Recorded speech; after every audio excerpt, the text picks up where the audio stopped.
Now that Dirshu is learning the halachas of tefillin, let's say a few words about tefillin, origin, depth, meaning.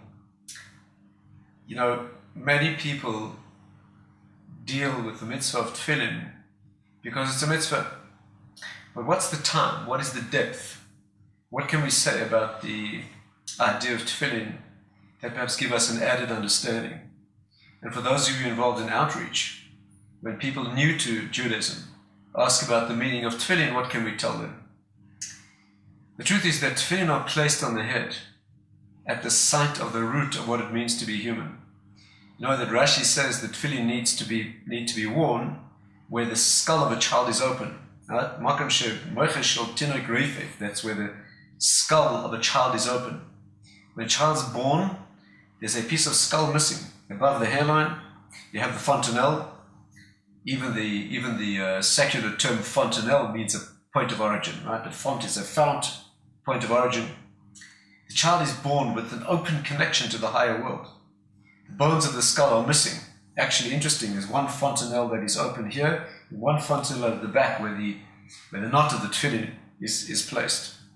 But this fontanelle at the top of the head, this is the place where the tefillin are worn. The idea is that this crowning aspect of the human being, tefillin is like a crown, and the meaning of a crown is a connection to something higher. The king wears a crown on his head, it's not part of him, but it indicates his regal status. It's a symbol or a connection to something that is higher. The open point in the child's skull, this is the point of connection with the higher world. As the child is born, he retains that connection to the Torah that he was taught when he was unborn. And as he grows, the bones gradually close, and there's a bony obstruction at that position. Tefillin is a reopening of that primordial connection to a higher world. In fact, it's no accident that the word tefillin is the same root as tefillah. Tefillah means a direct connection. In fact, the only two direct connections we have with Hashem are Torah and tefillah. In Torah he speaks to us, in tefillah we speak to him. Other mitzvahs connect indirectly, but tefillah is a direct speaking to Hashem. Tefillin, if you like, is as an aspect of that direct connection. It is placed on that part of the body that was once directly connected, no obstruction, and has become obstructed, obtunded. Tefillin reopens that connection. The Arizal says in Shara Gilgulim, a very, very amazing thing. The Arizal says that Adam Harishon had tefillin growing out of his head. What he says? What he explains is something like this. That Adam Harishon, the part that's missing when a child is born now, you see the skull is absent, there's only the skin and the membranes. That gap indicates something that was once there, and explains the Arizal when Adam Harishon was formed, his head did not end where our head ends. He had a higher aspect to his head. And that aspect of his head housed higher parts of the neshama. The way he puts it is something like this. In a human being today, we have three aspects of neshama. We have nefesh, ruach, and neshama. But it's well known that there are two higher aspects of neshama, chaya and yechida. These are the 5 parts of the human neshama. Human nefesh, neshama, ruach, whichever word you use as generic.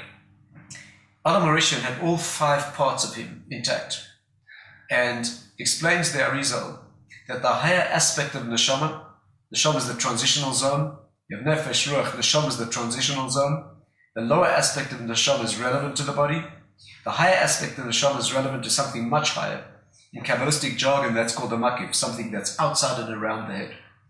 Explains the Arizal, Adam Harishon's neshama, chaya, and yechida were all vested in him, not like today. They were part of him, and that's why he was immortal.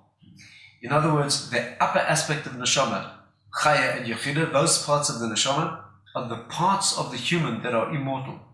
That is the immortality of the human being. When Adam Harishon sinned, he died. What does dying mean? The immortal parts of the neshama left. I would put it like this.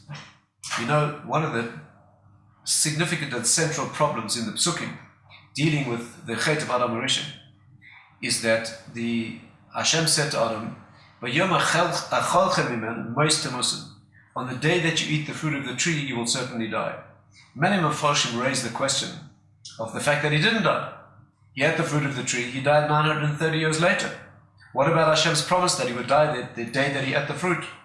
Most Mepharshim answer in a relatively simple fashion. Death began then. Man became mortal. His death began to progress from that time on. But in typical style, in classic style, the Arizal explains that when he ate the fruit of the tree, he died immediately. What is death? Death means that higher aspects of the neshama leave the body. Death is when the soul leaves the body. The body is left bereft of its neshama. Even death today, when the nefesh leaves the body, a little bit of nefesh is left. We call it havla de garmi. Right? The Baal HaLeshem explains that there's no total separation of madrigas, ever. And therefore, when a person dies today, what happens is, the nefesh leaves, a little bit remains in the body. That's called dying. Dying means that a person enters a state where most of the neshama leaves and very little is left. That's how we look today. The original situation, says the Arizal, when Adam HaRishon was created with the incredible madriga that he had, and he ate the fruit of the tree, he literally died then. What happened was the upper aspect of neshama, chaya and yechida left. That is a dying that was far more profound than the death we experience today. What Adam was left with was the amount of neshama, ruach, and nefesh that we have now.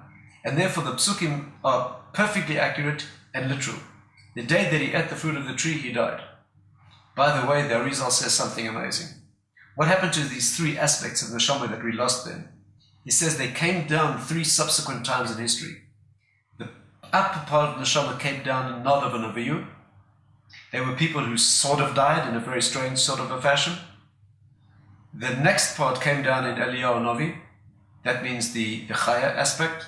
Eliyahu was a person who inherited a neshama that was immortal, that's why he never died. And the higher aspect, what we call Yechida, came down in a person called Chanoich. Psukim say Chanoich never died, he just walked off this planet, so to speak, he became a malach. That's a whole discussion how a human being could become a malach, and which malach he became. But these 3 aspects of immortality were once connected to the human skull. And the higher aspects of human neshama inhabited those, and we are bereft of those. Tefillin is the opportunity to reconnect those immortal aspects. The mitzvah of tefillin, any mitzvah means a connection. The word mitzvah, betzavta chada, tsevet, mitzvah means a connection. Tefillin is unique. Tefillin is not just another mitzvah. Each mitzvah has its uniqueness. But the mitzvah of tefillin is an opportunity to reconnect to an immortal level. One wears the crown that indicates the regal and royal status of a human being. This is the deep meaning of the fact that people look at someone with tefillin on is a natural awe and fear. And the reason is that you're looking at a person who's now expressing the higher dimensions of the neshama. And therefore, those who study halachas of tefillin, of course, each halacha is specifically connected. Each detail, like all halachic manifestations of Torah, each detail in the mitzvah manifests something spiritual. But the general idea of tefillin is that one is putting on the crown, the original symbol of royalty, which is a connection between this world and a higher world.